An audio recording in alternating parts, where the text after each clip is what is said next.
امام یافعی نے روض الریاحین کے اندر لکھا، ایک نوجوان تھا، کپڑے کی دکان پہ کام کرتا تھا بڑا خوبصورت۔ ایک خاتون آئی تو اس کو دیکھا تو فریفتہ ہو گئی، دل ہار بیٹھے۔ اس نے ضرورت سے زیادہ کپڑا خرید لیا اور گٹھڑی باندھ کر کے اس نے مالک دکان سے کہا کہ میرا سامان زیادہ بوجھل ہو گیا ہے، اگر اس لڑکے کو میرے ساتھ بھیج دو تو یہ میرے گھر چھوڑ آئے۔ مالک دکان اس کی نیت سے آگاہ نہ ہو سکا اور اس نوجوان کو ساتھ بھیج دیا۔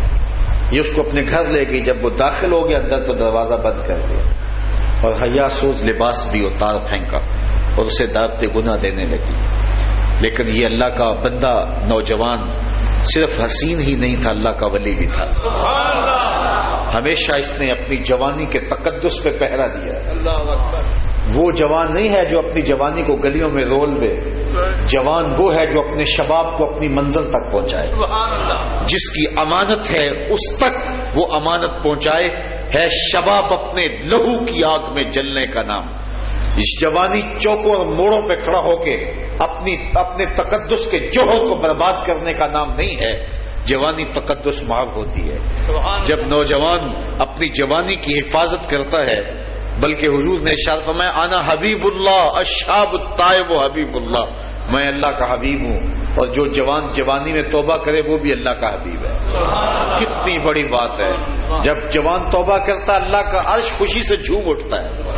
تو جوان کی عبادتیں، جوان کی توبہ اللہ کو بڑی پسند ہے۔ تو اس نوجوان نے اس کو کہا کہ بی بی میں تیری خواہش پوری نہیں کر سکتا، میں مجبور ہوں۔ لیکن اس نے جذبات کو آگ لگا دینے والا ہر جتن کیا، ہر ہیلا آزمایا۔ نوجوان نے سمجھا کہ کہیں ایسا نہ ہو کہ میری جوانی کا تقدس پامال ہو جائے اور میرے پلے کچھ بھی نہ رہے۔ تو اس کو ایک طریقہ سوجا، تو اس نے کہا کہ تم رکو، میں ذرا واش روم سے آؤں۔ تو وہ باتھ روم میں اندر گیا، پاخانہ کر کے اپنے جسم پہ مل لیا، اور اسی حالت میں جب باہر آیا تو اس عورت کا سارا نشہ اتر گیا۔ اس نے دروازہ کھول دیا، کہا تو کوئی پاگل شخص ہے۔ تو اس نے دروازہ کھول دیا۔ وہ نوجوان دروازے سے باہر آ رہا تھا اور دل ہی دل میں رب کا شکر ادا کر رہا تھا، مالک میرا بدن گندا ہو گیا لیکن من تو ستھرا رہا۔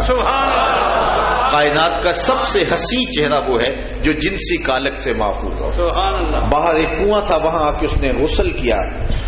علامہ یافعی نے لکھا ہے ساری زندگی اس کے بدن سے مشک اور عنبر کی خوشبو آیا کرتی، اور جب وہ فوت ہو گیا لوگوں نے اس کو دفن کیا تو یہ خوشبو اس کی قبر کی مٹی سے بھی آیا کرتی۔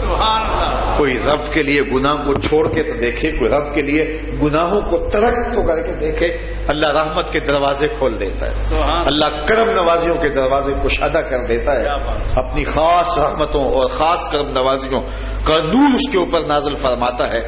تو ماہ سیام میں یہ عقیدہ، یہ روشنی، یہ اجالا اور یہ مراقبہ یقین اور رویت بندے کو نصیب ہوتا ہے۔ ہر بندہ یہ سوچ رہا ہے کہ میرا اللہ مجھے دیکھ رہا ہے، کاش کہ اس کو پوری زندگی کے اندر حاصل کر لیں۔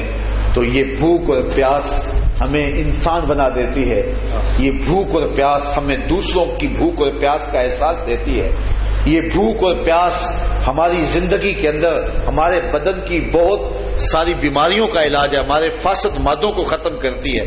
رسول اللہ نے ارشاد فرمایا صلی اللہ علیہ وسلم نے کہ لکل شیء زکات و زکات الجسد الصوم، ہر چیز کی کوئی نہ کوئی زکات ہوتی ہے لیکن جسم کی زکات روزہ ہے۔ یہ بدن انسانی کی زکات ہے، تو ہم اپنے بدن کو جو ہے وہ اس کی زکات ادا کریں، روزہ رکھیں اور روزے کے تقاضوں کے ساتھ روزہ رکھیں۔ اور فرمایا کہ جو جھوٹ اور جھوٹے کام نہیں چھوڑتا اس کے بھوکا اور پیاسا رہنے کی اللہ کو ضرورت نہیں ہے۔